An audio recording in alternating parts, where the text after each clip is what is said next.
Sir, மாணிக்தாருடைய பதிவு தமிழ்நாட்டை விமர்சனமாகுது. செல்வ பிறந்தக சொல்றாரு மாணிக்தார்லாம் ஒரு ஆள் இல்லை, அவர் சொல்ற கருத்தை ஏற்றுக்க கூடாதுன்னு. ஆனால் திரும்ப திரும்ப அவர் பதிவு போறாரு, அச்சமில்லை அச்சமில்லை அப்படின்னு பதிவு போறாரு. நான் வீழ்வை என்று நினைத்தாயோன்னு பதிவு போறாரு. காங்கிரஸ் கட்சி நடக்கக்கூடிய இந்த குழப்பத்தை எப்படி பாருங்க? பாரதியார் கவிதை போடுறதுல என்ன சர்ச்சைன்னு எனக்கு தெரியலையே. அவங்களுடைய கருத்தை போடுறாங்க, அதனால் அதில் ஒன்றும் ஒரு அரசியல் சர்ச்சை இருக்கிற மாதிரி எனக்கு தெரியலையே. அவருடைய பாரதியார் கவிதையை வெளியிடுறதுல என்னை பொறுத்த வரைக்கும் எந்த விதமான சர்ச்சையும் இல்லை. அதில் வேற எந்த அந்த கவிதை நல்ல கவிதை, அதை அவர் பிரபலப்படுத்துறாரு தான் நான் எடுத்துக்கிறேன். அவர் சொல்லக்கூடிய கருத்துக்களை நீங்களும் தெரியலையே எந்தெந்த விஷயத்தில் என்ன கருத்து சொல்கிறாரு நீங்கள் சொன்னீங்கன்னா அதுக்கப்புறம் அதிகாரத்தில் பங்கு இன்னைக்கு நாங்கள் இந்தியா கூட்டணியில் தான் இருக்கிறோம். இந்திய அளவில் இந்தியா கூட்டணிக்கு நாங்கள் தலைமை தாங்குகிறோம். தமிழ்நாட்டை பொறுத்த வரைக்கும் திராவிட முன்னேற்ற கழகம் இந்தியா கூட்டணிக்கு தலைமை தாங்குகிறது. அந்த கூட்டணி நாங்கள் இருக்கிறோம். நாங்கள் ஒரு கமிட்டி அமைச்சிட்டோம் பேச்சுவார்த்தை நடத்துறதுக்கு. அவங்க சட்டமன்ற கூட்டம் முடிஞ்சப்புறம் 22ஆம் தேதி ஒரு கமிட்டி அமைக்கிறேன்னு சொல்லியிருக்காங்க. அந்த 2 கமிட்டியும் பேசி எத்தனை தொகுதிகளில் கூட்டணி கட்சிகள் போட்டியிடுவார்கள், குறிப்பாக காங்கிரஸ் கட்சி எவ்வளோ போட்டியிடுவோன்னு நிர்ணயம் பண்ணுவாங்க. அதுக்கப்புறம் தொகுதிகளை ஐடென்டிஃபை பண்ணுவோம், எந்தெந்த தொகுதியில் காங்கிரஸ் கட்சி நிற்குன்றதை அடையாளம் காணுவோம். அதுக்கப்புறம் வேட்பாளர்களை தேர்ந்தெடுத்து பிரச்சாரம், கூட்டணியின் சார்பாக பிரச்சாரம் செய்து தேர்தலில் போட்டியிட்டு தேர்தலை சந்தித்து முடிவுகள் வரும். இதுதான் சீக்வன்ஸு. அந்த முடிவுகளுக்கு அப்புறம் என்ன நடக்குன்றதை அது அப்புறம் பார்த்துக்கலாம். இதுதான் இப்போ நடக்க போகிற சீக்வன்ஸ். கட்சியில் நிறைய பேர் நிறைய கருத்தை சொல்லுவாங்க. அதுவே கட்சியோடைய அஃபிஷியல் பொசிஷன் ஆகாது. என்னதான் யார் விருப்பம் தெரிவித்தாலும் 234 தொகுதி தான் இருக்குது. அதில் எத்தனை தொகுதி காங்கிரஸ் கட்சி நிற்க போகுதுன்றதை கூட்டணி பேச்சுவார்த்தையின் மூலமாக தான் நிர்ணயம் பண்ண முடியும். அது எந்த தொகுதின்றதை ஒரு கிவ் அண்ட் டேக் பாலிசியில் நிர்ணயம் முடியும்.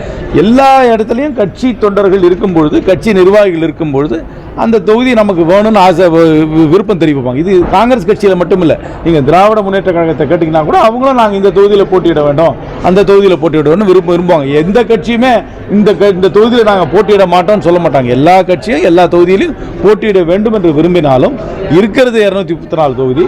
கூட்டணி கட்சிகள் எத்தனை வரதான் பார்த்து அதுக்குள்ளதான் ஒரு கிவ் அண்ட் டேக் பாலிசியில் செட்டில் ஆகிக்கணும். பாரதிய ஜனதா கேட்குறாங்க ட்ரம்பை கட்டுப்படுத்த முடியாதா என்று கேட்டவங்க மாணிக் தாக்கரை கூட கட்டுப்படுத்த முடியவில்லையே அப்படின்னு கேட்குறாங்க. மாணிக் தாக்கரை ட்ரம்போட ஒப்பிடுவது மாணிக் தாக்கருக்கு பெருமைன்னு நினைச்சுக்க வேண்டியதான். அதே மாதிரி இந்திய கூட்டணியில் சார் தலைமை தாங்கக்கூடிய தகுதி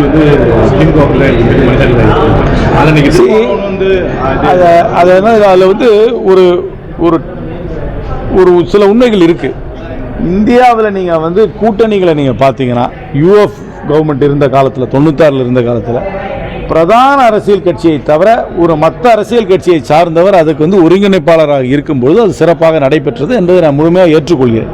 குறிப்பாக யூஎஃப் கவர்மெண்ட் இருக்கும்போது சுர்ஜித் அவர்கள் தான் அது ஒருங்கிணைப்பாளராக இருந்தார், கன்வீனராக இருந்தார். அதே மாதிரி வாஜ்பாய் உடைய கூட்டணி அரசாங்கம் நடக்கும்பொழுது அதுக்கு ஒருங்கிணைப்பாளராக இருந்தது ஜார்ஜ் பெர்னாண்டஸ், அந்த பிரதான பாஜகலேருந்து வரல. அதனால் அதில் அவங்க சொல்கிறதுல கொஞ்சம் ஒரு சில உண்மைகள் இருக்குது. பிரதான அரசியல் கட்சி தவிர மற்ற அரசியல் கட்சியின் சார்பாக கன்வீனரை போடுறதுல ஒரு உண்மை இருக்கிறது. அதை போட்டிருக்கலாம், போட அந்த வாய்ப்பு கொடுத்துருக்கலாம். என்னை பொறுத்த வரைக்குமே போன தடவை நிதிஷ்குமார் ஒரு தடவை இந்த கூட்டணிக்குள்ள வரும்போது அவரை ஒருங்கிணைப்பாளராக போட்டிருக்கலாம். இல்லாட்டி அதுக்கப்புறம் மம்தா பானர்ஜியை போட்டிருக்கலாம், இல்லைனாக்கா உத்தவ் தாக்கரேயை போட்டிருக்கலாம், இல்லைனாக்கா திரு ஸ்டாலின் அவர்களை போட்டிருக்கலாம், முதலமைச்சராக இருந்த மற்றவர்களை போட்டிருக்கலாம். ஒரு ரொட்டேஷன் பேசிஸ்லையும் போட்டிருக்கலாம். ஒரு வருஷத்துக்கு ஒரு முதலமைச்சர், அதுக்கப்புறம் இன்னொரு முதலமைச்சர் போடலாம். அதை பற்றி என்னை பொறுத்த வரைக்கும் அது ஒரு பொலிட்டிக்கலி ஒரு மெச்சூரான கமெண்ட்டாக தான் நான் பார்க்குறேன். கன்வீனர் ஆஃப் தி அலையன்ஸ் பிரதான அரசியல் கட்சியை தவிர இன்னொரு அரசியல் கட்சியை சார்ந்தவர், ஒரு மாநில அரசியல் கட்சியை சார்ந்தவர் இருந்தால் அதில் சரி முன்னாடி நீங்கள் உதாரணங்களாக எடுத்து பார்த்தீங்கன்னா அதில் கொஞ்சம் ஒரு சக்ஸஸ் ஆகிருக்கு.